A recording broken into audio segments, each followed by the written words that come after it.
the book is definitely about re-engaging with politics and how you look at the political system.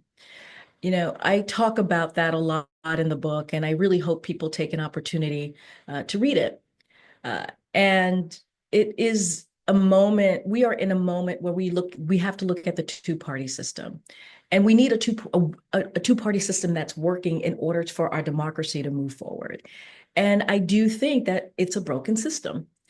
And while obviously I've been a Democrat my whole entire life, I'm not looking for a fight here. I'm looking to really pull back and take a look at what's happening. And I'm very much aligned with the party, the Democratic Party. That hasn't changed. But I do feel like, you know, it's time to question what our leadership is doing. I think it's time to well, for me, I no longer feel compelled to just be following a party. And I think it's important. I think it's important to question our leadership and to push them to do the right thing, right? Or to fight for us, or to make sure that they're all in. And that is the I think that is the importance of the book.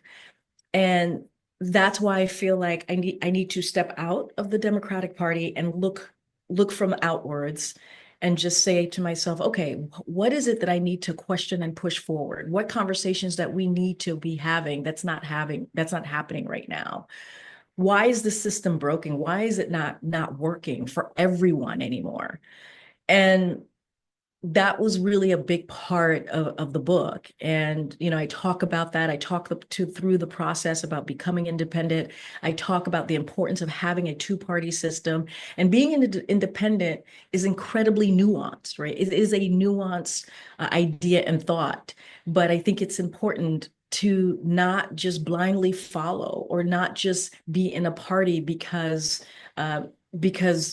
we feel that that's the only way to do this. No, we can step outside from it and push our leadership to do more from the outside. And I understand that having a third party is could be difficult and even problematic. And that's not what I'm calling for. I'm not calling for a third party. I am saying that we need to have critical thinking and really question our leadership and and be independent about that. And I can't speak to every independent voter. That's not my place. I can only speak for myself and encourage people to do this in a way that we're calling our leadership out.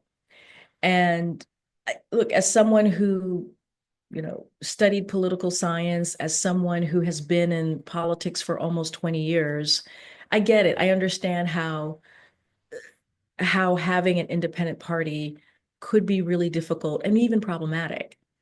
But I do believe in having independent voters and having your voice and having both parties or a party really fight for your vote. And so that's what I'm talking about, right? I'm talking about how do we compel, how do we push, how do we hold our leadership to account and do this in a way that they don't think that we're blindly following them. They know that they have to work for our vote. I mean, you know this, Peter, when it's the last 30 days or last 45 days or even 60 days of an election, especially on the federal level and a presidential election, they go after the independent voters because they think their base is there for them already. So they don't even bother sometimes even talking to us. And so I don't think that should be the case. I don't think that they shouldn't be fighting for every vote. And so there's a power of being an independent voter. There really is. And I do understand why people feel disillusioned. 2024 was heartbreaking. It did not go the way that we wanted it to go, but we have to question what happened and what we need to change, not just as a party, but as a nation. I have spent some time in the Democratic Party my whole entire political life, my whole entire adult life. From the first time I voted, I have been a Democrat. I've had a D. I just had a D in my bio, right, and D in my voting. um, in my voting experience. And I think that we have to make sure that we hold our leadership into account. I really do. And I had my experience. I wrote the book because I think it was important for me to connect with so many other women, people who look like me, who've had very similar experiences. And it's always been tough in every environment that I've been in. I do believe that the Democratic Party is a Big Tent party, but we have to fight to make sure that it continues to be a Big Tent party. Because sometimes there's a thought of excluding a certain element of the party, or excluding voices from the party, and we can't do that. What I think about the Democratic Party more broadly is that it needs to operate like an opposition party, not a political party. They need to get outside their own comfort zone, dish the tested lines, right? Those tested one-liners, and show voters they will stand up and push back against the authoritarian that we're seeing right now, the takeover of our country. That's what people want to hear. When I talk to folks, just like I said, when I'm going about my own business and focusing on my family, focusing on my life, that's what people say. I basically put in the book what I wrote was, as I said before, what I was hearing, and the heartbreak that folks were having about their party, about the Democratic Party, you know, and they really need to figure out how to fight again, how to get back their soul.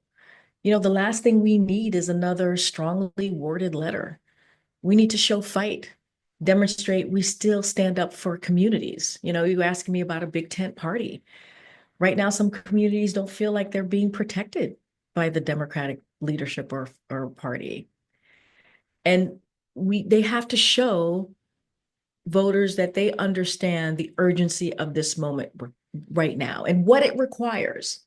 The future of the Democratic Party, I believe, is still to be determined, just like the leadership is still to be determined. Who's going to lead the Democratic Party in 2028? I think that's still, we don't know. It's like TBD. But what voters want is leaders right now. And if the Democratic Party can't give it to the people, they will go elsewhere. Hence my book, Independent.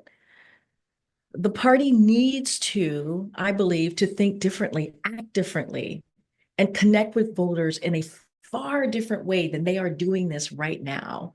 And we can't talk about 2028 until we figure out who we are, who the Democratic Party is, and they have to find their soul again. Like, who are they? What are they? How are they moving forward? Everyone's going to take their own perspective, their own approach to how to move forward, right? I am not throwing the Democrats under the bus in this book. I'm speaking my own truth. I am speaking about what I have experienced and what I know from working on the inside. I don't want Republicans to get any more power. I've been very, very clear about that. But I don't want to be beholden to the Democratic Party or any party. Honestly, more people, I believe, should be like this. They should make parties work for our vote, not expect it, right? They should make sure that our leadership are held to account. And that's where I am. I'm most very much aligned with the Democratic Party. That's why I say that's what I write in the book. And I think everybody has to find their own voice in this moment. And it requires all of us. It requires all of us to step in and speak very loudly on how we move forward here. And we can't really rely on the leadership. I think this is a moment where the people have to stand up and speak out. I talk about this in the book too, in ways that we have seen those moments in the past almost 10 months now. And so it is a time to really look within, think about where your voice is, and we have to make sure we do that together. And that is my kind of movement in doing this forward. Look, everybody's going to do this their own way. I'm not going to speak to any other, committees or PACs outside of the two-party system. But what I can speak to is how I see this moment right now. And this is a critical moment. Our democracy, I mean, we have essentially walked we are being dragged into an authoritarian regime. That's what we see right now. Our democracy is falling apart because of the leadership in the White House. And they've been very clear about that. Just look at Project 2025. They've not been hiding this. And if we are not careful, if we are not paying attention, then we're going to be a shell of what we are as a country and in just a few months. And so it is not the time to do business as usual. This is why I wrote this book. I wrote this book because I think it's an opportunity for us right now to have a conversation, a real conversation. Because if we don't have this conversation about, okay, how do we move forward? Who are we? The system is broken. How do we fix it? How do we move forward? Then it's gone. You know, the president used to say this all the time. This is an experiment. The US, our democracy, it's an experiment. And I'm paraphrasing him. But if we do not fight for it, we're going to lose it.